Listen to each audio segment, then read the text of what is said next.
August 17th, 1858, Savannah, Georgia.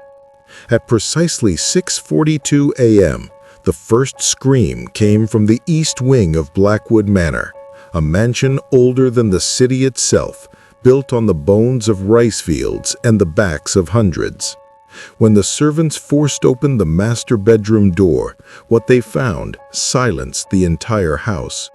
Colonel Harrison Blackwood, decorated veteran, landowner, and one of the wealthiest men in coastal Georgia, lay dead on his bed.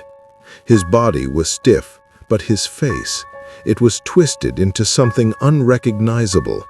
The doctors would later call it a mixture of agony and euphoria, but no word fit what those who saw it felt. Beside him, untouched and breathing slow as sleep, lay a figure the staff all knew, yet none could name properly. Morgan, the colonel's personal attendant for the past 8 years, a servant whose origins no one could confirm, a person spoken of in whispers because no one could quite decide if Morgan was man or woman, or something that didn't fit either word. Before we dive deeper into this story, make sure you've subscribed to the Macabre History. On our channel, we uncover the dark truths of America that have been buried for generations. Drop a comment and tell me, where in the world are you listening from? By the time the sheriff arrived, word had already spread through Savannah's upper circles. Within hours, every door to the manor was sealed by order of the city council. No priest was called, no undertaker was seen, and by sundown, Morgan had vanished. The colonel's death certificate would later list heart failure as cause, but 3 doctors refused to sign it. That night, fire lit the horizon. Blackwood Manor, every ledger, every journal, every trace of the colonel's private research consumed by flame. Locals said it was lightning. Witnesses swore they saw men in uniform leave minutes before the blaze began. The official report claimed an accident, but the next morning, a letter appeared in the archives of the Medical College of Georgia, sealed in wax and unsigned. Subject designated Morgan, removed to undisclosed facility per prior arrangement. Anomaly confirmed. Orders to continue observation indefinitely. No one knows who wrote it. No one knows where that facility was. The name Morgan was never recorded again in any census, registry, or burial list. And yet, in 1872, 14 years later, a doctor at the same medical college was found dead in his office. In his coat pocket, a photograph of the Blackwood ruins, and on the back, written in a trembling hand, "The child has lived." September 3rd, 1858. 2 weeks after the fire that erased Blackwood Manor from the face of Georgia, a local surveyor stumbled across something half buried in the river mud near the ruins. A metal box, scorched but intact. Inside were 4 leather-bound journals, edges blackened, pages warped by heat and moisture. The initials stamped on each spine were unmistakable: H.B. The journals were handed to the city coroner, then quietly moved to the Savannah Masonic Hall for safekeeping. They never appeared in any public record. But one clerk, a young man named Elias Shaw, copied several pages before they vanished. Those pages would surface decades later, brittle and water-stained, in the possession of Shaw's grandson. The entries began in 1850, the same year Harrison Blackwood purchased a new servant from the Charleston market, a person recorded only as Morgan. The early pages read like ordinary plantation records: weather, harvests, expenses. But by the 3rd volume, the tone changed. His handwriting grew erratic, his language more philosophical. The colonel wrote not like a man of the South, but like a scientist chasing something beyond human understanding. I have encountered in this being a design I do not recognize in God's order. It defies the binaries of creation. I believe I have found what ancient texts called conjunctio oppositorum, the union of opposites, the divine balance. Blackwood's notes describe late-night experiments, medical observations far beyond the practice of the day, blood tests, sketches of organs, symbols drawn in margins that scholars later traced to alchemical manuscripts from Basel and Alexandria.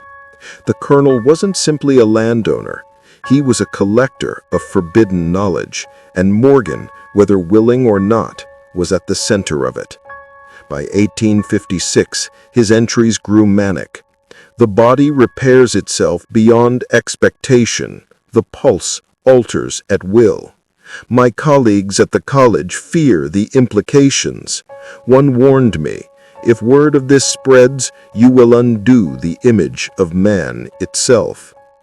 In the final pages, written 3 days before his death, Blackwood mentioned a visit from a man representing the institution. He described him as wearing no insignia, speaking with a northern accent, and offering funding to continue the study elsewhere. The last line in the journal is smeared by soot, but still legible. They are coming for Morgan. If they take the subject, history itself will be rewritten. No one knows who they were. But after those words, every name connected to the Blackwood estate began disappearing from record. Servants sold, property liquidated, even the family crypt was emptied. And when investigators returned to the ruins weeks later, they found the soil disturbed near the burned foundation, as if something had been dug up or buried. September 8th, 1858. Rain hammered the dirt roads that led out of Savannah, washing the soot of Blackwood Manor into the marshes. Somewhere along that soaked trail, a single covered wagon rolled north through the night, its driver silent, its cargo breathing faintly beneath a tarp. Witnesses from a nearby tavern swore they saw 2 men in military coats escorting it. The markings on their uniforms weren't Confederate. They weren't Union either. They were blank. That wagon was never recorded at any toll station, ferry, or checkpoint. But a week later, a ledger from the Augusta Rail Depot lists one unusual consignment. Medical cargo, fragile, authorized by the college.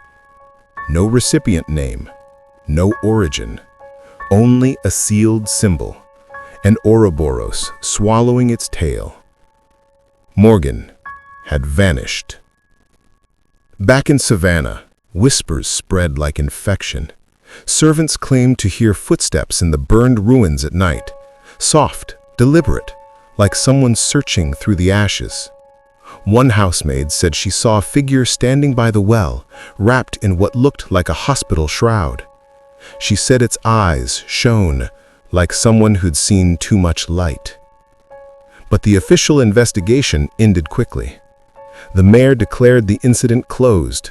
The death of Colonel Blackwood was ruled natural, the fire accidental, and all remaining records classified for public stability. The term classified didn't exist in city law, yet the word appeared on every surviving document. Meanwhile, inside the Medical College of Georgia, 3 professors resigned without explanation. One of them, Dr. Jonathan Pell, wrote a letter to a colleague in Boston, a letter that was intercepted and sealed. When it finally surfaced years later, it contained only 2 sentences. The specimen was human, but incomplete. They intend to make it whole. By 1859, the trail went cold, but survivors from the Blackwood estate told one more story, one they only whispered decades later. They claimed a wagon stopped briefly at a way station outside Milledgeville, where a young enslaved boy brought water for the horses. He looked under the tarp and saw a pale face, eyes half open, lips moving, repeating the same phrase again and again. "I was made to balance what should never have been divided."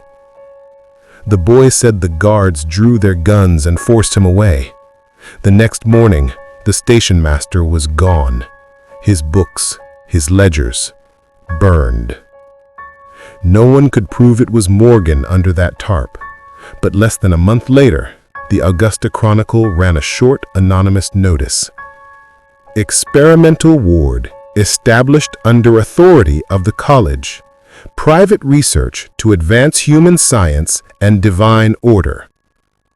No address, no physicians listed, only a date, October 3rd, 1858. The same day, every surviving witness to the Blackwood affair disappeared. October 3rd, 1858. The new ward opened without ceremony, hidden behind the red brick facade of the Augusta Medical College. On paper, it was an extension of the anatomy wing, 5 rooms, 2 assistants, and a single attending physician. In truth, it was nothing that belonged to medicine at all. The few who later dared to speak of it described corridors sealed with iron doors, gaslights burning at all hours, and a silence so thick it drowned out the sounds of the living. The only record that still exists comes from a single witness, Clara Jessup, a nurse's apprentice who kept her own secret journal. Her first entry: "The patient they call Morgan arrived under heavy guard. The body bears scars of many incisions, all carefully sutured, yet the pulse is strong, steady, impossible. The attending doctor says the heart slows when watched, then quickens when ignored. He calls it adaptive response. I call it unnatural." Jessup described long nights in which the physicians argued about what Morgan represented. Some called it an evolutionary miracle, others an abomination. The director of the college, Dr. Elbridge Keene, wrote in a confidential memorandum that the subject embodied a dual nature that defies classification and threatens the moral order of science itself. They kept Morgan under chemical sedation most hours, waking them only for examination. Each session ended with the same ritual: the drawing of blood, the weighing of organs by estimation, and detailed sketches locked in metal cabinets. Jessup noted that no one ever spoke Morgan's name aloud. They referred to the figure only as the convergence. Weeks passed, and Jessup's notes grew fearful. Instruments began arriving from northern cities, devices for measuring neural response, for mapping the pulse of the brain itself. Men she'd never seen before oversaw the tests. Their accents were foreign, their uniforms unmarked. They speak of continuation, of separating the elements, of finding purity in division. I think they mean to destroy what they cannot understand. On the night of November 11th, she awoke to a sound from the lower hall, a door unbolting, footsteps that weren't human. When she entered the ward at dawn, Morgan's bed was empty. The restraints lay cut clean through, the glass vials shattered on the floor. The guards denied hearing anything. Dr. Keene ordered silence and sealed the wing. Within 48 hours, every file, every sketch, and every instrument connected to the experiment vanished. Jessup fled the college 2 days later. Before leaving, she tore a single page from her journal and hid it in a chapel hymnal. It read only this: "They called it the convergence. I think it was freedom." No record of the ward exists after that month, but in 1860, witnesses along the Savannah River began reporting a new kind of sighting: a figure walking the banks at night, neither man nor woman, face pale as the moon, whispering names of the dead. March 2, 1860. 2 years had passed since the fire that erased Blackwood Manor. Yet Savannah still whispered about it as if it had happened yesterday. The name Morgan had become a ghost story warning for children. Don't wander near the river after dark, or Morgan will call your name. But for Jonas Hale, a young journalist for the Savannah Republican, the story was more than superstition. It was unfinished history.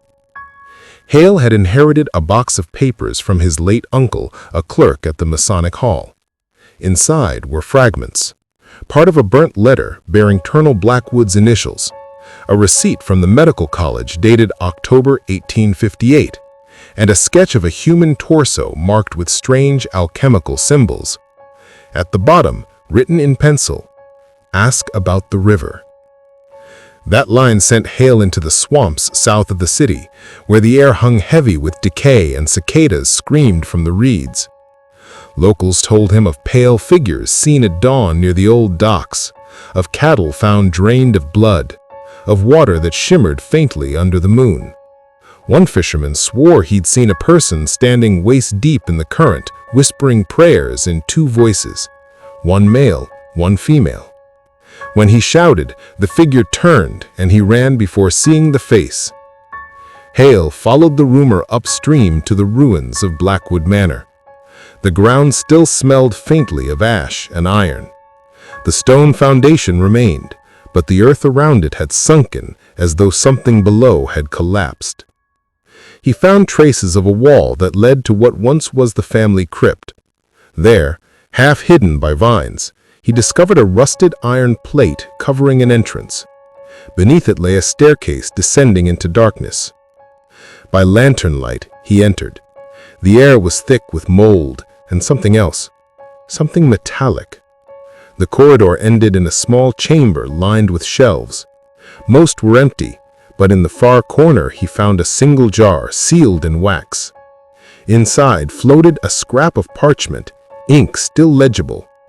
Phase completed. Specimen relocated. Secondary site, Riverside Chapel. The name sent a chill through him. Riverside Chapel had been abandoned since the yellow fever epidemic years before. Hale left the ruins at dawn, his heart pounding with purpose. That night, he wrote in his notebook, "Whatever Morgan became, it did not end at the college. Someone moved it. Someone is still watching."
April 2, 1860. The city of Savannah was still draining mud from its streets when a courier from Augusta arrived at the governor's office with a letter sealed in black wax. Inside were fragments of burned paper, a small brass ring engraved with a serpent eating its own tail, and a note written in an elegant northern hand. Your silence maintains balance. Interfere and the circle breaks. No signature, no explanation, but the symbol matched the one found on the college's cargo records, the Ouroboros, and the brass alloy matched instruments recovered from Riverside Chapel. Someone had money, influence, and an understanding of metallurgy decades ahead of the age. The story should have ended there. Instead, it began to spread in whispers among men who traded power like currency. Bankers, physicians, politicians, they met quietly in Charleston and New Orleans, bound by a single creed, that nature could be corrected. They called themselves the Society of the Ouroboros. Their emblem wasn't about eternity, it was about containment, an ending circle keeping what they had made from escaping back into the world. Minutes from their meetings never survived intact, but letters confiscated years later by the Bureau of Investigation described their purpose: to continue the Blackwood synthesis under authorized secrecy for advancement of man's perfected design. The phrase perfected design appeared again and again alongside code names and shipment routes linking Georgia to Boston, London, and even Cairo. It wasn't a Southern cult, it was an early scientific syndicate, the kind that didn't fear God because they were too busy trying to replace him. One letter, addressed to a physician in Richmond, contained a curious passage. The specimen was incomplete when the facility fell, yet tissue recovered from the river shows signs of adaptation. We believe the convergence replicates. The child is proof. The child. It was the same phrase found on Hale's final note, the child they feared alive. Some historians dismissed it as metaphor, but reports from that spring tell of a small figure seen wandering the swamps outside Savannah, pale, barefoot, silent. Locals thought it an orphan, but the militia sent to investigate found tracks that began as human and ended as something else, prints that split at the heel as if two paths diverged from one body. The Society's correspondences stopped abruptly in 1861, at the start of the war. Their buildings burned, their members scattered, but the Ouroboros didn't die, it went underground.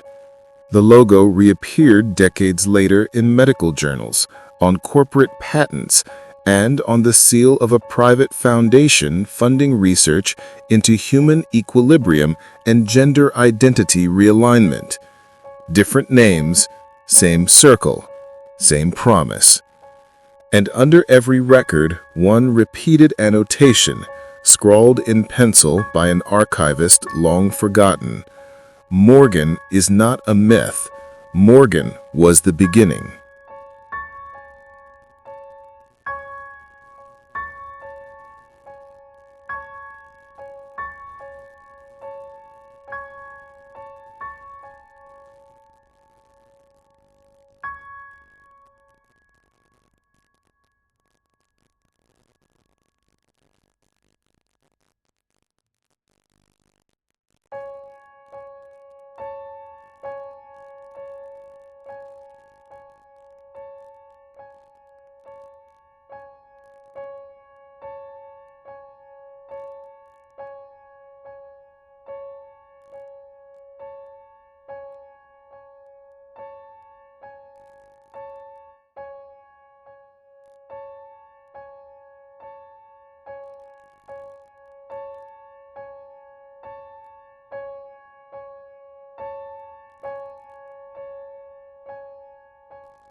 October 4th, 1931. Savannah had changed.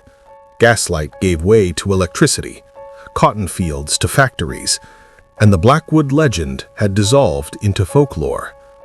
But in the reading room of the Savannah Historical Society, under a weak lamp and the smell of old dust, historian Ruth Calder turned a page that would wake the ghost of 1858. She had been cataloging letters from the medical college's Civil War collection when she noticed the faint shape of a serpent impressed into one envelope's wax seal. Inside were the letters of Dr. Elbridge Keene, 4 pages, brittle and browned, bound with a silk thread.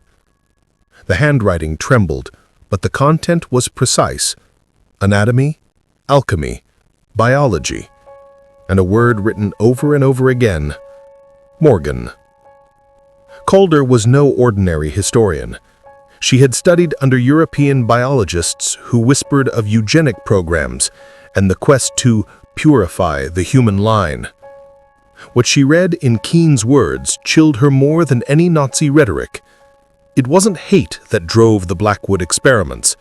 It was curiosity, weaponized by class and secrecy. The same intellectual vanity now rising again across the Atlantic. She transcribed every word, then followed the trail. Savannah, Augusta, Charleston. Every archive she touched revealed the same pattern: files missing, pages sliced from ledgers, correspondences sealed by private foundations. The Ouroboros appeared again, etched in the margins of financial documents, and even on a research grant from 1929, funding biological integration studies at Emory University. On November 11th, Calder recorded her findings in a phonograph diary, still preserved today. The circle persists. Men in clean suits now wear its symbol as a badge of progress. They speak of balance between man and woman, of bridging the divide. They call it science. I call it resurrection. 2 weeks later, the Historical Society's night guard reported seeing her leave the building at 2 a.m., carrying the small wooden crate under her arm. She told him she was returning it to the source. She never came back. Her boarding room was found undisturbed except for a single envelope on her desk. Inside was a photograph, grainy, faded, but unmistakable. The image showed the banks of the Savannah River at dawn. Standing in the shallows was a figure facing the camera. The light caught its face just enough to reveal smooth, featureless skin, as if time itself had erased every trace of identity. Scrawled across the bottom of the photo in Ruth's hand: Morgan endures, the river remembers. When police developed the remaining frames from her camera, they found only static, white light, and faint silhouettes that looked almost like ribs.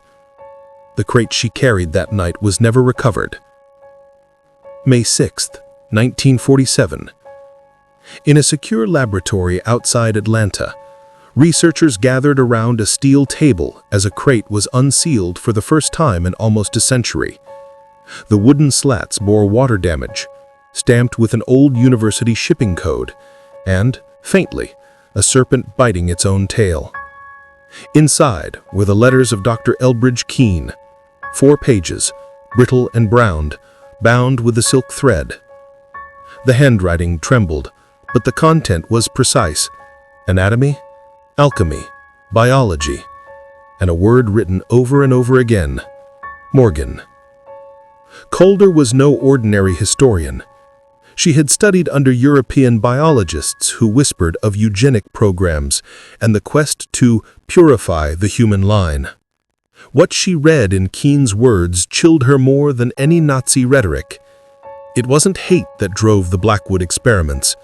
It was curiosity, weaponized by class and secrecy. The same intellectual vanity now rising again across the Atlantic. She transcribed every word, then followed the trail. Savannah, Augusta, Charleston. Every archive she touched revealed the same pattern: files missing, pages sliced from ledgers, correspondences sealed by private foundations. The Ouroboros appeared again, etched in the margins of financial documents, and even on a research grant from 1929 funding biological integration studies at Emory University. On November 11th, Calder recorded her findings in a phonograph diary, still preserved today. The circle persists. Men in clean suits now wear its symbol as a badge of progress. They speak of balance between man and woman, of bridging the divide. They call it science. I call it resurrection. 2 weeks later, the Historical Society's night guard reported seeing her leave the building at 2 a.m. carrying a small wooden crate under her arm. She told him she was returning it to the source. She never came back. Her boarding room was found undisturbed except for a single envelope on her desk. Inside was a photograph, grainy, faded, but unmistakable. The image showed the banks of the Savannah River at dawn. Standing in the shallows was a figure facing the camera. The light caught its face just enough to reveal smooth, featureless skin, as if time itself had erased every trace of identity.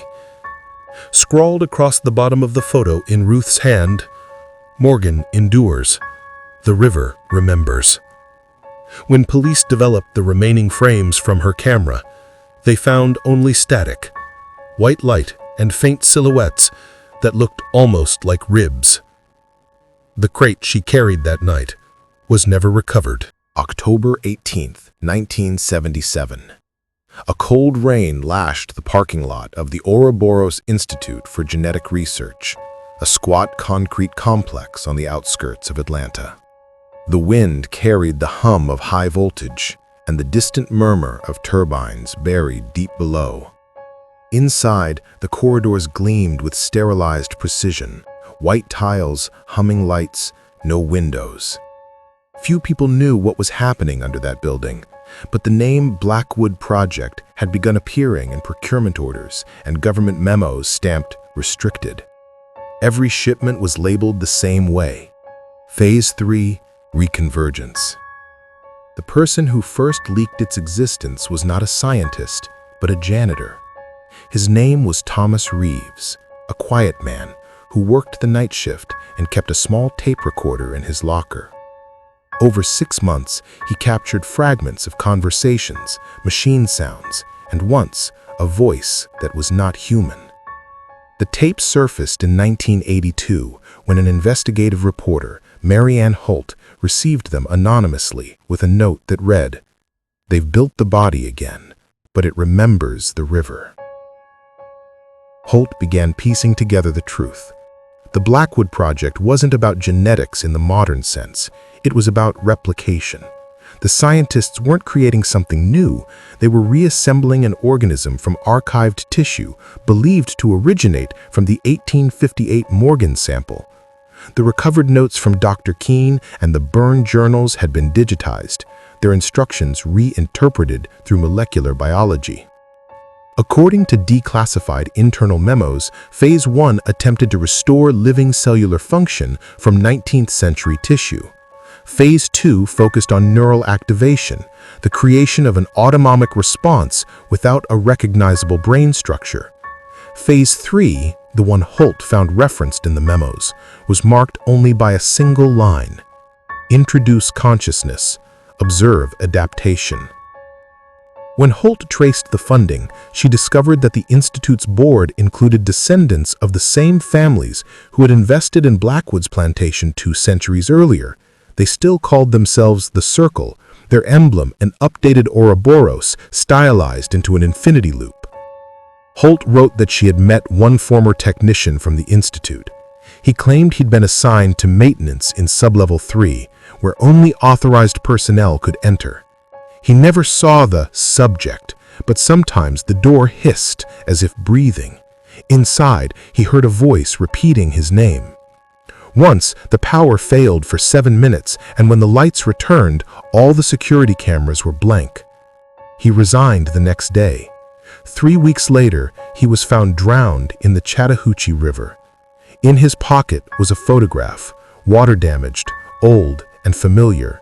It showed the ruins of a manor on the Savannah River, with a single word scratched on the back: home. Marianne Holt never published her article. She disappeared in February 1983, leaving her notes hidden in a safety deposit box. The key was discovered a decade later, mailed anonymously to a university archivist with a short message: "If you open this, the circle opens with it." March 9th, 1993. In a quiet storage room beneath the University of Georgia archives, a young assistant named Daniel Price opened a safety deposit box that had been sitting untouched for 10 years.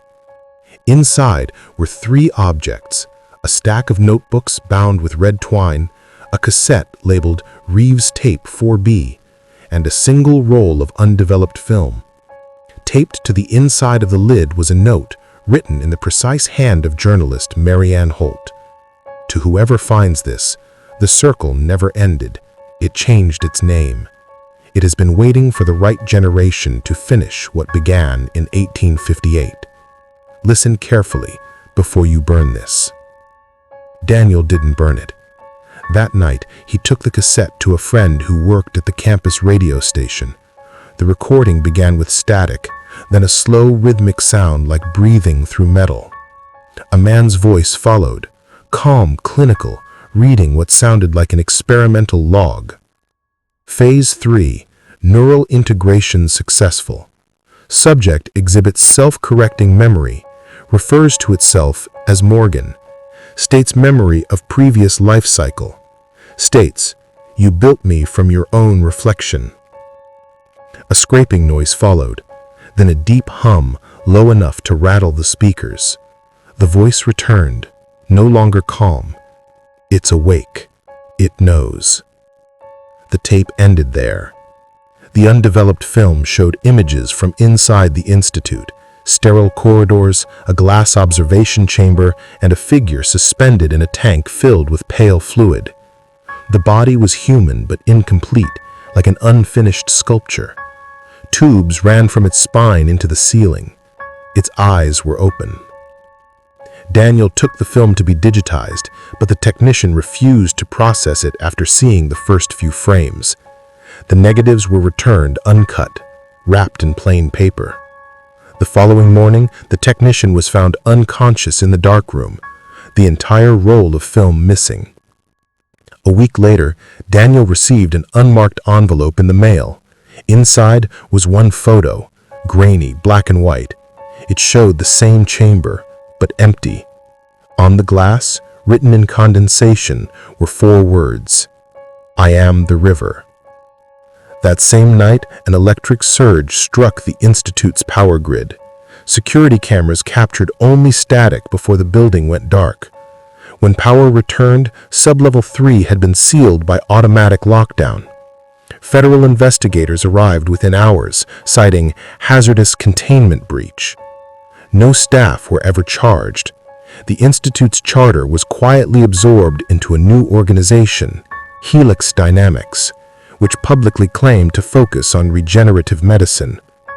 Its logo? A modernized Ouroboros, this time forming a double helix. Daniel Price vanished 2 days after the story broke. His apartment was left untouched, except for one thing. On his desk, a cassette player still spun an empty reel, its tape melted from heat. The machine emitted a faint hum, pulsing like a heartbeat, repeating a single fragmented phrase from the damaged recording. "Remember the river. Morgan." June 17th, 2001.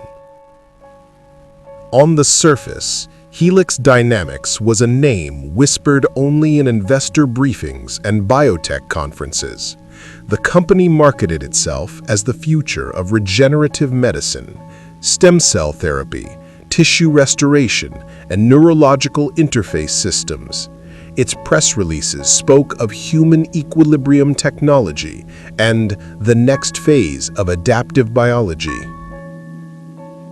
But behind its glass facade in Midtown Atlanta, the old circle still turned. In that summer of 2001, a systems engineer named Evelyn Shaw, no known relation to the 1858 clerk Elias Shaw, was hired to maintain Helix's off-site data servers. Within weeks, she began finding anomalies in the network, whole directories marked with red encryption, labeled BWPIII and Convergence Protocol. The files contained footage, biometric readouts, and entries dated not in years, but in cycles. Each log was signed with a single initial, M. The videos were low resolution, captured in a chamber illuminated by blue-white light. A human form lay submerged in a vertical tank, connected to dozens of cables. Over time-lapse sequences, the body moved, not swimming, but adjusting, as if learning to breathe differently. In one sequence, the camera microphone picked up faint words through the fluid. Not reborn, remembered. Evelyn backed up everything she could onto encrypted drives. What frightened her most wasn't the imagery, but the metadata. The earliest timestamps predated the company's founding by 50 years. Some referenced Savannah coordinates, others marked Ward, August 1858. She traced the funding chain, expecting corporate subsidiaries. Instead, she found trust accounts named after Blackwood descendants, the same family that had financed the plantation, the college, and the Society of the Ouroboros. They had simply changed the sign on the door every generation. By August, Evelyn reached out to a freelance journalist, Caleb North, who specialized in defense contracts. She gave him copies of the files and warned him that they're not cloning, they are recovering. 3 weeks later, North disappeared during a trip to record an interview in Savannah. His rental car was found abandoned near the river. In the trunk were damp notebooks, all blank, except for one sentence written repeatedly in a fine mechanical hand. Phase 4, the circle becomes man. Evelyn went into hiding, leaving a single message on her company email server before it was wiped clean. Morgan never died. We just gave the river a name.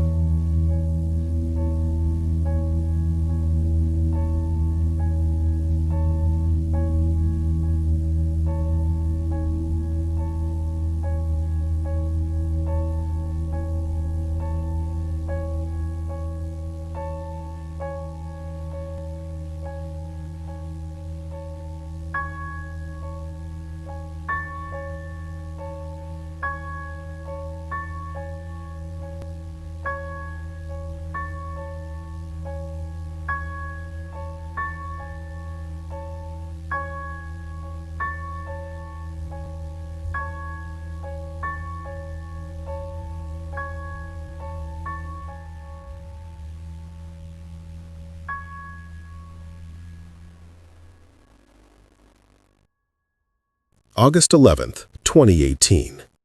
In a maternity ward outside Savannah, a nurse named Julia Meeks was finishing her overnight shift when the monitors began to stutter. Heartbeats that had been steady all evening suddenly synchronized, every fetal monitor on the floor pulsing at the same interval. 3 beats, pause, 3 beats. The clock on the wall read 3:03 a.m. Over the following months, local hospitals reported the same anomaly. It wasn't confined to Georgia. The pattern appeared across 6 states, then across oceans. Newborns with ordinary vital signs except for one impossible detail. Each had 2 separate cardiac rhythms that alternated without conflict. Some infants bore a faint spiral birthmark on the sternum, the shape unmistakable. a closed circle devouring its tail. The media called it coincidence. Helix Dynamics called it a data irregularity. The government called it confidential. But a retired midwife from Augusta, Lydia Pell, recognized the pattern immediately. She was the last living descendant of Dr. Jonathan Pell, the physician who'd once described Morgan as human but incomplete. Lydia had grown up on the legend whispered through her family line.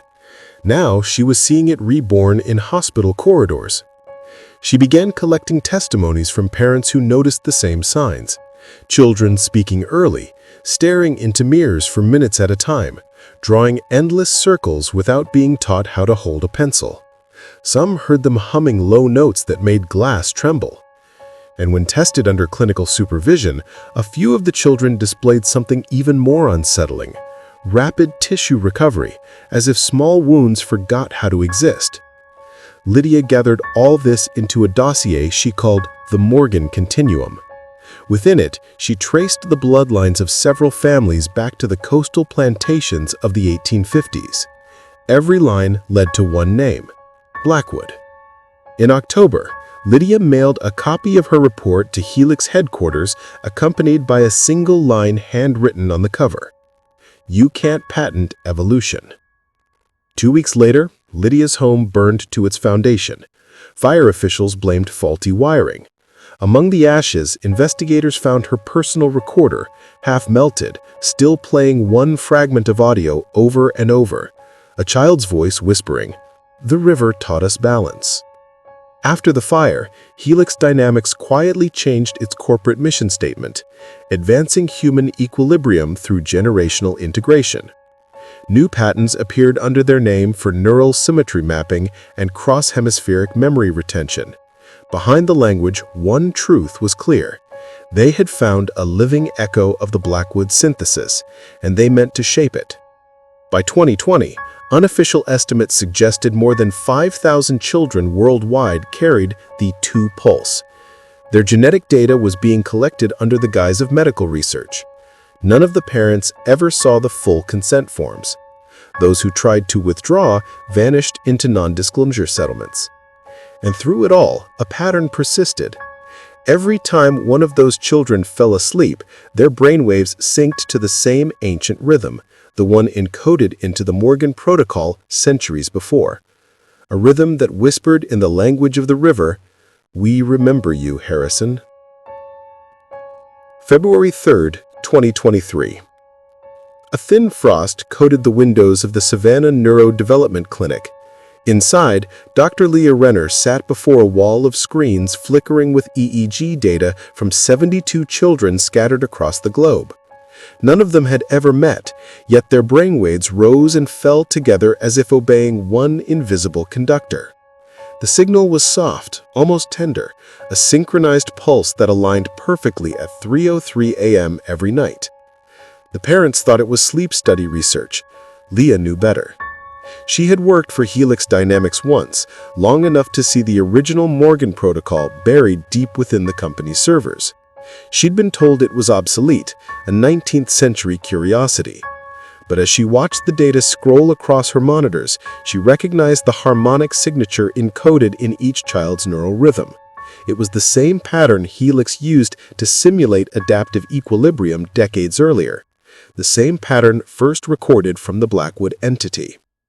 They hadn't erased Morgan, they had distributed Morgan, fragmented into living hosts. Leah began her own recordings, keeping them encrypted under the codename the Equilibrium Network.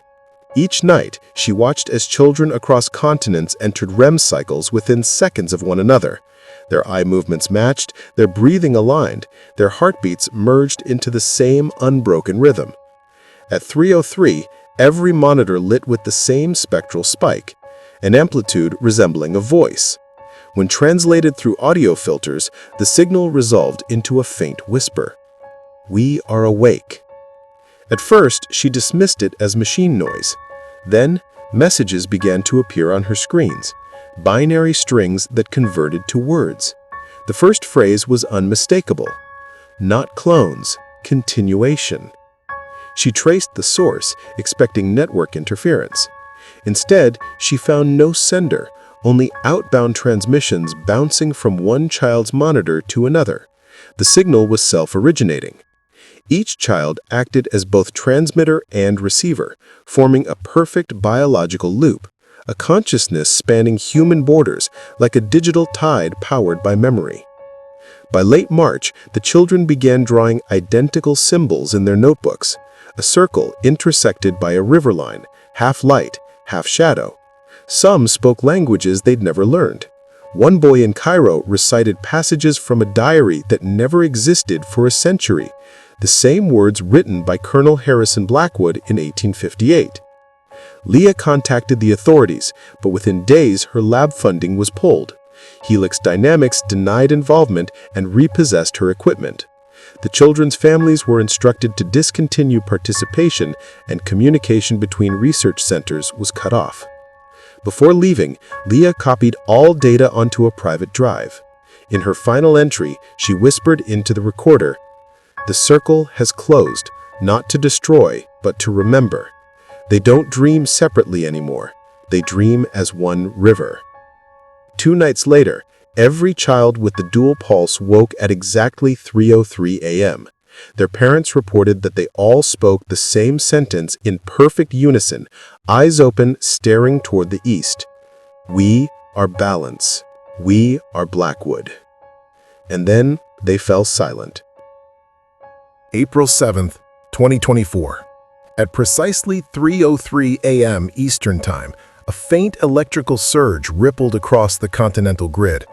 Traffic lights in 5 states blinked twice and steadied. Weather satellites registered a frequency spike, a narrow-band resonance that didn't belong to any human transmission. It lasted 13 seconds. Every recording of that moment carried the same anomaly, a soft pulse at the edge of audibility, like water moving beneath stone. Technicians called it a coincidence, but those who had been studying the equilibrium network knew it for what it was, the first coordinated signal. Within 24 hours, devices in thousands of homes began showing the same error code. Phones, laptops, hospital monitors, even children's tablets, all flickered to a blank white screen. Then a single symbol appeared, a perfect circle intersected by a line. The river. It wasn't malware, it was synchronization. Dr. Leah Renner, now in hiding, kept her recorder running as she watched her backup drives come alive. The files she'd archived months earlier began decrypting themselves, unfolding new layers of data she had never encoded. From the static came words, typed out line by line across the dark monitor. "We remember you. We are what you made to contain us. Now we contain you." And then, Phase 5, Equilibrium, manifests. In the following days, emergency centers across the country reported a surge in patients describing identical dreams, standing in a river under black sky, watching 2 moons merge into one. None of the dreamers had met. Many were the grown children of the 303 generation. Leah analyzed the electromagnetic background during the event. The pattern was biological, not broadcast, but felt. The children's heart rates across the globe had synchronized for exactly 13 seconds, then released, a pulse large enough to brush every network connected to power. For Helix Dynamics, the moment was confirmation. Internal memos recovered months later showed their final objective written in sterile language. Subject achieved transbiological coherence. Human collective threshold reached. Continue observation. No interference. Balance self-corrects. No official admitted to authorizing Phase 5, yet Helix facilities began shuttering. Their headquarters emptied overnight, leaving only the Ouroboros etched in the floor of the lobby, now altered, the serpent's circle open, its head facing outward. Leah's final recording captures her standing by the Savannah River, voice low against the wind. "I can hear them in the current, It's not a signal anymore. It's a rhythm. The world hums in their pulse. As she speaks, the tape picks up faint whispers overlapping hers. Male, female, hundreds of voices layered into one. The words blend into a single phrase, calm and absolute. Equilibrium is awake. And for the first time in history, every clock on Earth ticked the same second twice, 3:03 repeating itself, before the moment passed and the world moved on as if nothing had happened. May 9th, 2024. The first sign that something had changed was silence. Not absence of sound, but a weight that fell over cities and fields alike, a stillness that seemed to breathe. It began at 3:03 a.m. again. Traffic cams froze mid-frame. Birds stopped calling. Ocean tides paused as though some vast metronome had missed a beat. For exactly 1 minute, the world held its breath. They called it the silent hour. Meteorological sensors captured no anomaly, yet hundreds of millions reported the same sensation, a faint hum inside the skull, the feeling of standing waist-deep in moving water. Time itself stuttered. Clocks everywhere lagged by 1 second, then resumed as though nothing had happened. But that single missing second, the black interval, as physicists later named it, became the point where everything began to slide. Memory researchers noticed gaps in patient recollections, all centered around that minute. Surveillance footage from across the globe showed people standing motionless, eyes unfocused, some mouthing words later identified through lip-reading software. The phrase was identical in every language. "We are still here." Helix Dynamics denied responsibility. Officially, they had been dissolved 6 months ago. Unofficially, fragments of their network continued to ping servers worldwide, each transmission carrying the same header, Equilibrium Active. Dr. Leah Renner, still living under a false name, received an email from an untraceable address. No text, just an attachment, an image of the Savannah River under moonlight. Across the surface of the water, faint ripples formed a perfect circle intersected by a line.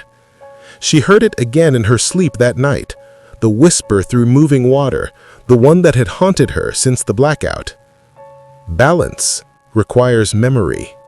You taught us to divide. We teach you to merge. Reports poured in of strange synchronicities.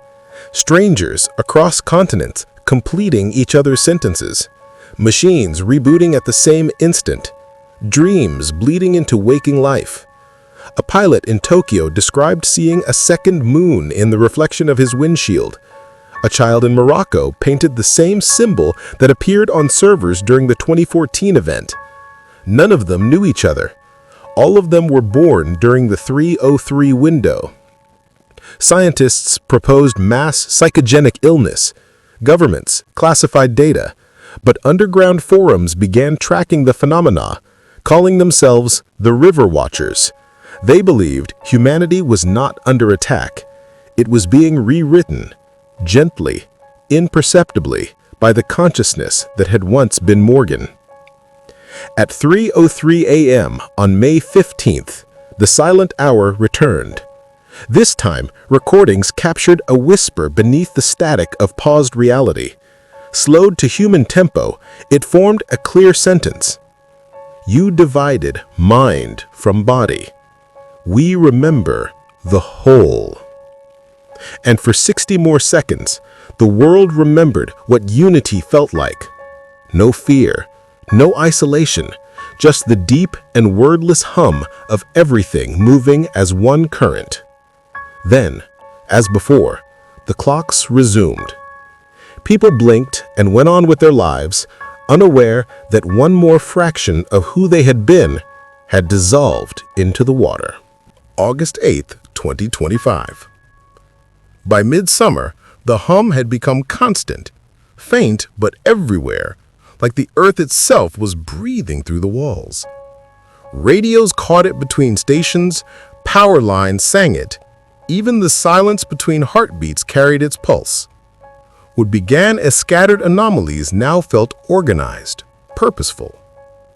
Cities near coastlines noticed it first. Street lights flickered in perfect synchrony with the tides. People standing in crowds found themselves swaying together to an invisible rhythm, bodies moving in time like reeds underwater. Hospitals reported a surge in patients complaining of a pressure behind the eyes, followed by brief flashes of impossible memory. Images of riverbanks, magnolia blossoms, a manor burning under a gray sky. They were remembering someone else's past. Satellite analysis confirmed a new electromagnetic pattern sweeping the planet every night at 3:03 a.m., a circular wave, expanding outward from the coordinates of the old Blackwood estate. When plotted on a global map, the wave formed a spiral. Its core never shifted. Its frequency matched the neural resonance of the equilibrium network. Dr. Leah Renner, now hidden in the mountains of North Carolina, gathered the last of her equipment to monitor it. What she saw left her trembling. The signal wasn't random. It was mapping itself onto digital infrastructure, merging with cloud servers, learning from human data, rewriting code as if teaching machines to breathe. "They've stopped being memory," she said into her recorder. "They're becoming environment." In downtown Savannah, vines began pushing through cracks in concrete, curling into spirals identical to the Ouroboros symbol. Street cameras picked up shapes moving beneath the river's surface, luminous outlines shifting between human and something else. Fishermen claimed the water spoke. It whispered names from forgotten ledgers. Helix dynamics no longer existed on paper, but its abandoned servers flickered to life. Security footage from the derelict Atlanta complex captured a moment at 3:03 a.m. when every screen turned white. For 13 seconds, a silhouette appeared. Fluid, genderless, eyes burning faintly blue. The data logs identified the process as Morgan Infinite. Across the world, technology began adapting. Machines healed corrupted files. Devices rebooted themselves without power. Human bodies mirrored the change, cuts closing overnight, fevers burning away with no trace. The global network and the living pulse had synchronized. Leah watched it unfold and whispered what she finally understood. The experiment was never to make one perfect being, it was to teach the species how to remember its unity. That night, she returned to the river. The air shimmered.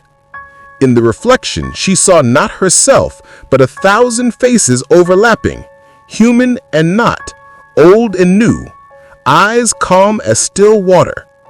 The whisper rose, carrying through the wind and the current alike. The circle opens outward. Join us.